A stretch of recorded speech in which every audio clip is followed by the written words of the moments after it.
Hello दोस्तों, आज हम जूरिस्प्रूडेंस की सीरीज में ऐसी लीगल थ्योरी के बारे में बात करने वाले हैं जो सिंपली कहती है कि लॉ बुक्स में ना मिल करके कहाँ मिलता है? कोर्ट रूम्स में। तो इसी को कौन सी थ्योरी कहेंगे अपन? अमेरिकन रियलिज्म, अमेरिकी यथार्थवाद, अमेरिकन रियलिज्म। एंड इसका जो सिंपली मीनिंग है वो ये है कि लॉ वो नहीं है जो लिखा हुआ है। लॉ क्या है? जो जजेस डिसाइड करते हैं।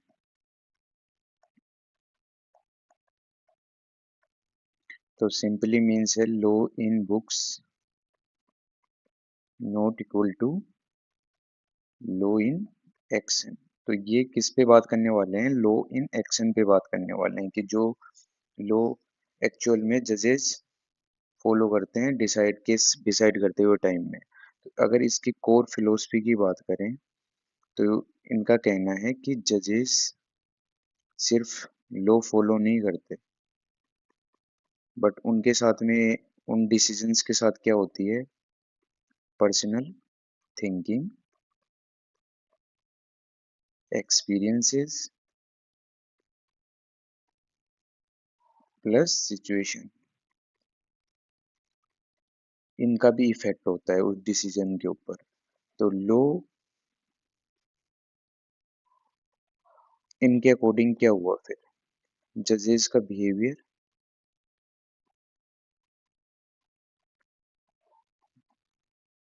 ऐड ऑन करें रियल लाइफ फैक्टर। तो आज हम इसी थ्योरी के ऊपर बात करने वाले हैं जिसका नाम है अमेरिकन रियलिज्म। इसमें दो जूरिस्ट बात करने वाले हैं, Oliver Wendell Holmes junior and Oliver Cromwell. तो इसको देखते हैं इसकी ओरिजिन के। जो American realism develop in early 20th century, USA में डेवलप हुआ और किसके अगेंस्ट रिएक्शन में डेवलप हुआ? फॉर्मलिज्म। और फॉर्मलिज्म क्या है? कि लॉ को फॉर्मल करना, मतलब उनको एज इट इज एक सिचुएशन के ऊपर जैसे कोई लॉ बना दिया तो बस उसी को फॉलो करना है, उससे आप थोड़ा सा भी डिविएट नहीं हो सकते, चेंज नहीं हो सकते। एंड रिजिड लीगल रूल्स, मतलब एक बार जो बना दिया वो बना दिया, उसी को फॉलो करना है।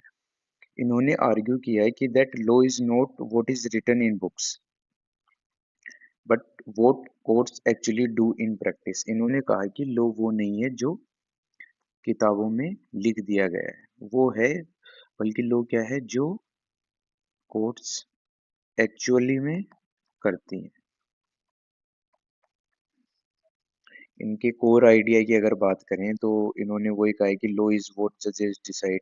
इन्होंने कहा कि कानून वही है जो न्यायाधीश डिसाइड करते हैं। Focus on law in action not in books. इन्होंने जो लॉ एक्शन में मतलब जजेस डिसाइड करते हुए ध्यान में रखते हैं, उन्हीं कहा है कि एक्चुअल में लॉ वही है, वो नहीं है जो रिटन है। बेसिक फिलोसफी क्या है इनकी? कि law is uncertain and flexible. Law क्या है? अनसर्टेन है, मतलब सेम सिचुएशन पे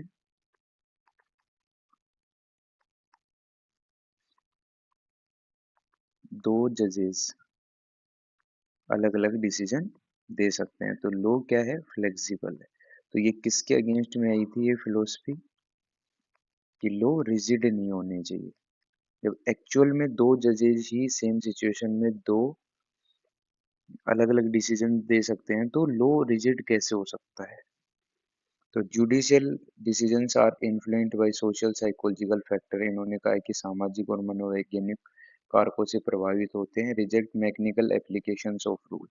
इन्होंने कहा है कि जो लिख दिया है उसी का मैकेनिकल एप्लीकेशन अगर करेंगे तो वो गलत है। तो इसी को, इस थ्योरी को इन्होंने रिजेक्ट किया है कि ब्लाइंडली किसी चीज को फॉलो करना विदाउट अप्लाइंग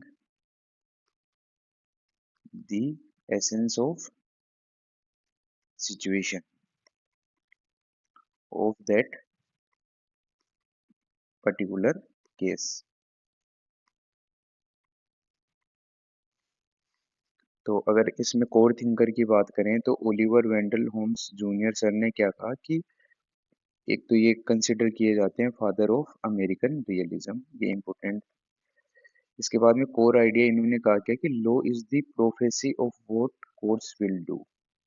मतलब इन्होंने सिंपल सी बात कही है कि लॉ क्या है, लॉ वही है या तो भविष्यवाणी है कि कोर्ट्स क्या करने वाली है। Law is not logic but experience, law सिर्फ लॉजिक नहीं है बट एक्सपीरियंस है। एक्सपीरियंस हुआ किससे? सोसाइटी की सिचुएशन से, और सिचुएशन का एक्सपीरियंस होने के बाद में पता चलता है कि किस चीज की डिमांड है, डिमांड या नीड्स है। जैसे इंडिया में डेमोक्रेसी से पहले किसका राज था? ब्रिटिशर्स का। तो उस एक्सपीरियंस से ही तो पता चला कि जो इंडिया के फाउंडिंग फादर्स थे उनको पता चला कि सबको राइट्स मिलने चाहिए, तो ऐसा सिस्टम बनाना पड़ेगा जिसमें एवरीबडी हैज सेम शेयर। तो उसके लिए कौन सा सिस्टम बेस्ट लगा उनको? डेमोक्रेसी। तो इन्होंने क्या कहा है कि law is not logic but experience, experience है। लॉ कोई लॉजिक नहीं है कि लॉजिक लगाया कुछ बना दिया, बट वो क्या है? एक्चुअल में एक्सपीरियंस है। Focus on prediction of court decision, इन्होंने कहा कि कोर्ट्स क्या डिसीजन देने वाली है उन पे फोकस करना चाहिए। जजेस are influenced by personal and social factor, इन्होंने ये भी कहा कि जज है वो पर्सनल एंड सोशल फैक्टर से इन्फ्लुएंस होते हैं। इनकी जो फेमस लाइन है, the life of the law has not been logic but it has been experience.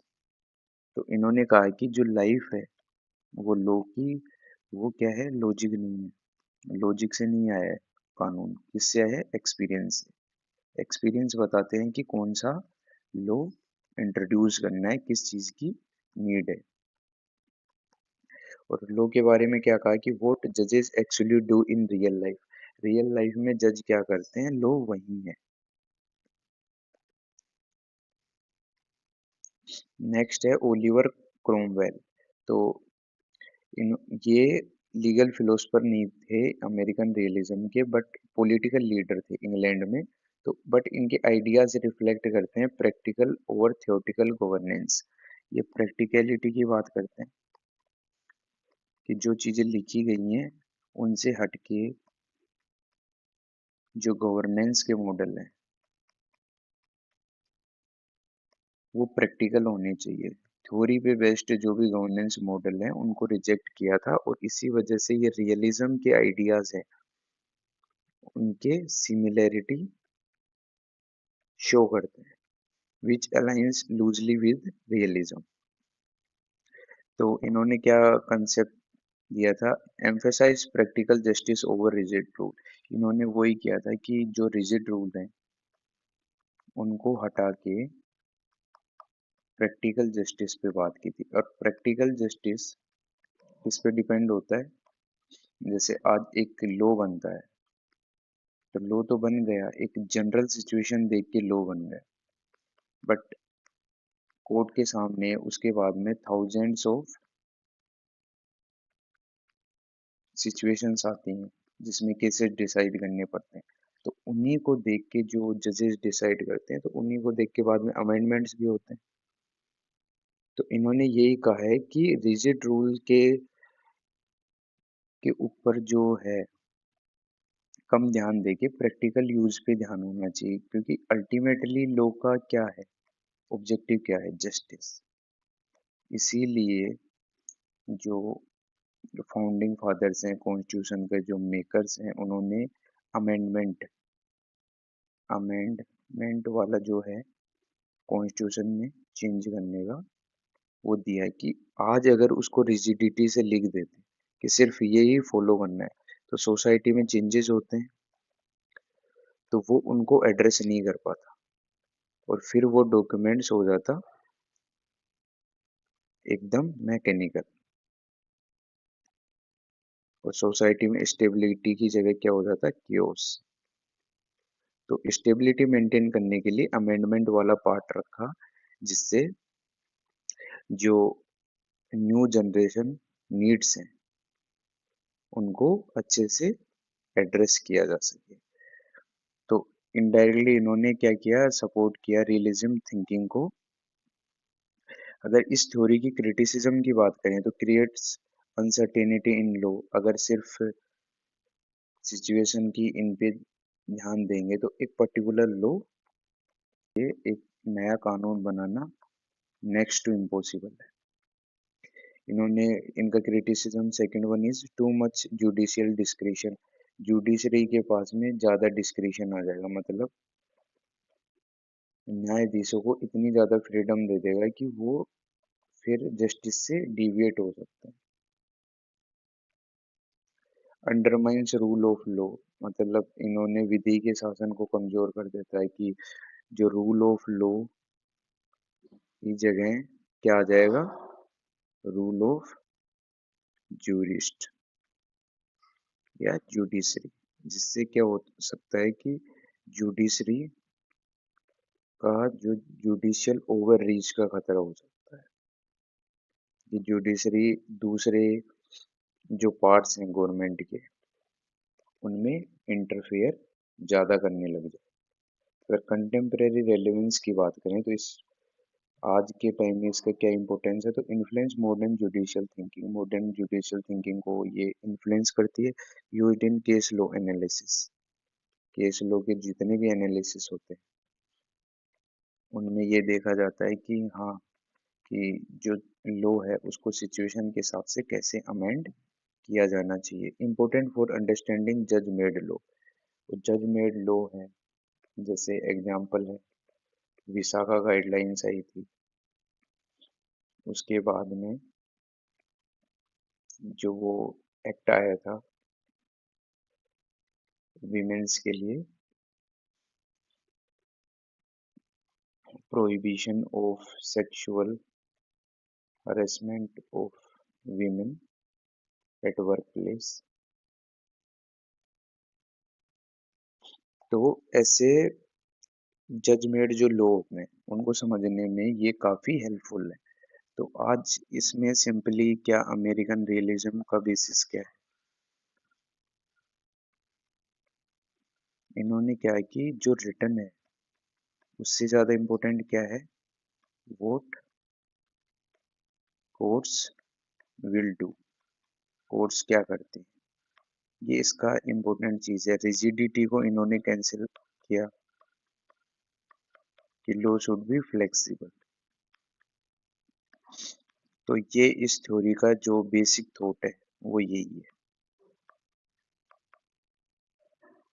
तो इन्होंने लॉ के बारे में क्या बताया कि लॉ जो प्रैक्टिकल में है वो ज्यादा इम्पोर्टेंट है एल्स जो रिटर्न है। तो स्कूल ऑफ जूरिस्प्रूडेंस में अपन ने किया एनालिटिकल पॉजिटिविज्म। उन्होंने कानून के बारे में क्या बताया आप याद कीजिए। Second one is historical, third one is sociological, fourth one is natural school of jurisprudence. और इसी की सीरीज को आगे बढ़ाते हुए आज हमने क्या किया, एक लॉ के बारे में नई थ्योरी को पढ़ा, उसका नाम है अमेरिकन रियलिज्म। तो आई होप आपको ये समझ में आया होगा। नेक्स्ट जो भी वीडियो रहेगा जूरिस्प्रूडेंस पे वो देखते हैं। आज का वीडियो आई होप आपको समझ में आया होगा, ना नहीं समझ में आया तो आप वीडियो को एक बार दोबारा देख सकते हैं। और इन थ्योरीज को रटना नहीं है, एक बार समझ में आ गई तो आपके साथ में लाइफ टाइम कैरी करोगे। रटने से आप एक दो महीने याद रहेगा, बट एक बार अगर आपको चीजें समझ में आ गई तो फिर वो इतनी हार्ड टू रिमेम्बर नहीं रहने वाली।